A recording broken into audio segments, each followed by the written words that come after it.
Minsan kasi itong ICC na ito, kung sino-sino lang pinapaniwalaan So, ibig po sabihin, sabi ni Abante, ito daw ICC na to kung sino-sino na lang ang pinapaniwalaan. Ano bang nangyari sa ICC? Alos si Abante, alos kalad ka rin ng ICC, papasok ng Pilipinas Opo, maniwala kayo. At sinasabi ng Marcos administration, di ba, hindi na sila babalik sa ICC para yatang hindi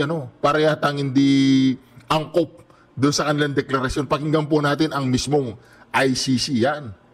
Pakinggan po natin The International Criminal Court junks the appeal of the Marcos government, allowing the continuation of its probe into drug war-related killings in the country. Ano pong ibig sabihin nun?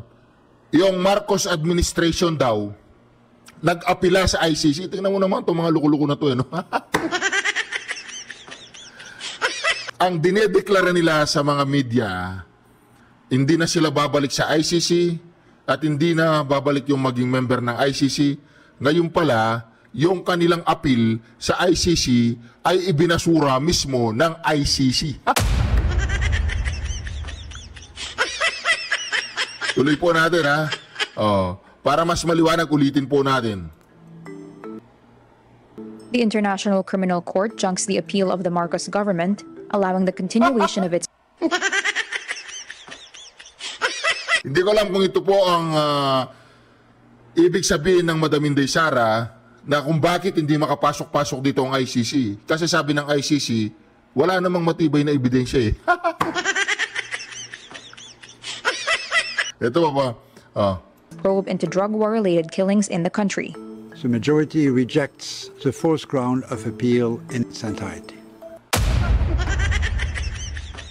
Sabi daw po, the majority reject the fourth round of appeal in its entirety. Nagre-react po tayo dito. Alam ko, yung ibang ka-reaction natin, alam na yung balita na to Magre-react lang tayo. Sabi dito mismo ng ICC, yung pang-apat daw na round na nag-appeal ang Marcos administration ay, nabasura pa rin. Kaya pala ang deklarasyon nitong si Abante, Kaya pala itong deklarasyon nitong si Abante ay kung sino-sino na lang daw ang pinapanigan ng ICC yan. Siya na ngayon ay may tampo sa ICC. Si Abante ay may tampo sa ICC. I-play po natin. it's better for them to come and speak for themselves. Sapagkat naniniwala ako that this resolution actually is upholding the rule of law. Our commitment to the rule of law is a fundamental pillar of our democracy.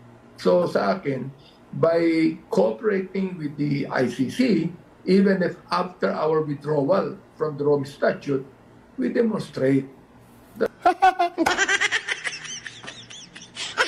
Alam mo si Abante, kahit itong ICC gusto na niyang awayin Sabi niya, bakit hindi kayo pumunta dito? Di ba kahit hindi na kami membro, dapat pumunta kayo rito para mag-imbestiga. Kasi dito sa aming mga korte dito, hindi na kami pinapansin. Yung korte namin sa Pilipinas, hindi kami pinapansin. Kami ay nasa administrasyon. Pero wala pa rin, hindi kami pinapansin ng mga korte sa Pilipinas. Kaya kinakailangan namin ng cola friend. Kaya lang itong friend nila na akala siguro ni ng DOJ tsaka itong mga Quadcom ay paniniwalaan sila ng ICC, Ay ito, tuloy po natin yung ICC. 3 out of 5 judges reject the appeal, saying the challenge by the Philippine government has unclear details. Traiduran na ba to? Traiduran?